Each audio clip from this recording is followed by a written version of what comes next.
l'islam, le père de famille doit verser la zakat el-fitr, non seulement pour lui, mais aussi pour les personnes de sa famille dont il a la charge, comme son épouse, ses enfants, ou même ses parents qui sont pauvres et qu'il entretient. Alors, qu'en est-il de la zakat el-fitr? Nous allons nous exprimer ici plus dans le cadre de l'école malikite. Eh bien, déjà, il faut comprendre que ce n'est pas le même principe pour la prise en charge que pour la zakat. Donc, la différence de religion ne change pas les choses que, eh bien, l'homme ici doit prendre en charge toutes les personnes de sa famille. Par exemple, s'il a épousé une femme parmi les juives ou les chrétiennes, qui n'est pas musulmane, ou si quelqu'un s'est converti et que ses parents qui sont pauvres, il va les prendre en charge, même s'ils ne sont pas musulmans, ou par exemple, même ses enfants, il s'est converti alors que ses enfants sont déjà grands et que ses enfants ont décidé de ne pas être musulmans, mais il les prend en charge tout de même. Donc il n'y a aucune différence entre la prise en charge et le fait d'avoir une différence de religion. Par contre, pour la zakat el-fitr, c'est différent. Donc là, on va citer le hadith qui est rapporté chez Al-Bukhari, Muslim et d'autres. Le messager d'Allah, sallallahu alayhi wa sallam, a prescrit la zakat el-fitr, un sa' de date ou un sa' d'orge, à toute personne libre ou esclave, homme ou femme, jeune ou âgé, parmi les musulmans. Donc il y a cette mention que la zakat el-fitr, elle est due pour les musulmans. Et donc on va citer les ouvrages de fiqh malikite qui appuient cela.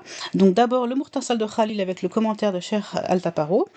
On doit la donner, ici la zakat el-fitr, pour tout musulman dont l'entretien est obligatoire pour cause de parenté, comme les fils pauvres jusqu'à la puberté et les filles jusqu'à la cohabitation avec leur mari, ainsi que les deux parents pauvres, ou même de mariage. Par exemple, si notre père a une épouse qui est pauvre, on le prend en charge et il a une épouse qui n'est pas notre mère, eh bien, il faut savoir que ses enfants la prennent aussi en charge et donc ils donnent aussi la zakat el-fitr pour elle.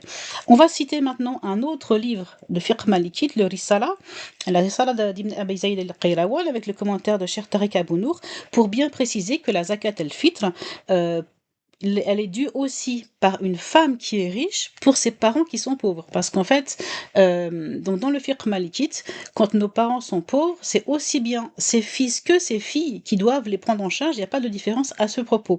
Donc la citation, la femme riche donnera la zakat el-fitr à la place de ses deux parents pauvres et son mari donnera la zakat pour elle. Et là, le commentaire entre parenthèses, à condition que elle et ses deux parents soient musulmans. Donc, pour résumer, eh bien, la zakat el-fitr, le fait qu'il y ait une différence de religion, ça va impacter. Donc, on a cité le fiqh malikite, mais c'est vraiment l'avis majoritaire parmi les écoles. Et alors, j'ai cité l'avis malikite, mais après, par exemple, il y a certaines divergences. Dans l'école hanafite, on ne donne pas la zakat pour ses parents pauvres, etc. Mais ici, on parlait de la zakat el-fitr et le bon comportement reste de mise dans tous les cas, bien sûr.